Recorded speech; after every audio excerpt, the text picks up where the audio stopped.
దీనులకి వాళ్ళు అల్లాడుతుంటే నీ రాక్షస ప్రభుత్వం, నీ నరకాసుర ప్రభుత్వం దుర్మార్గాలు చేస్తుంటే ఏం చేస్తున్నావు?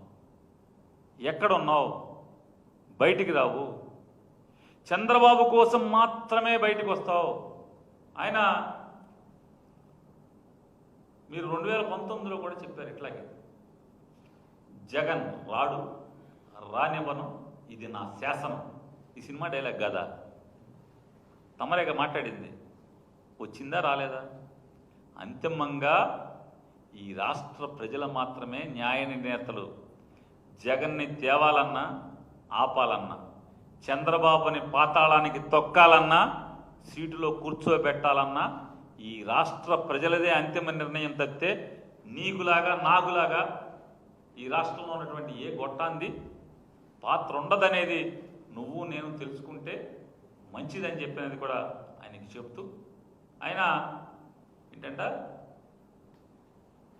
ఆయనకి దమ్ము, గుండెల్లో ధైర్యం ఉందంట, ఆయనలో ఉన్న వేడి చల్లారిందంట, ఆయన ఉద్యోగం ఆయన చేసుకుంటున్నా అంటే రెచ్చగొట్టకూడదంట. ఆయన్ని ఎవరు రెచ్చగొట్టాడు?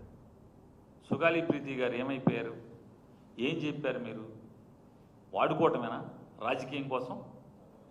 అంటే ఒక పసిపిల్ల అదృశ్యమై మరణించిందా లేదా తెలియక కొట్టుముట్టాడుతున్నటువంటి ఒక తల్లి కన్నీరును కూడా రాజకీయాలకు వాడుకునేటువంటి వాడిని ఏమంటారు? మీరే ఎత్తుకోండి డిక్షనరీలో, నేనేమన్నా మీకు గుర్తు చేస్తున్నా.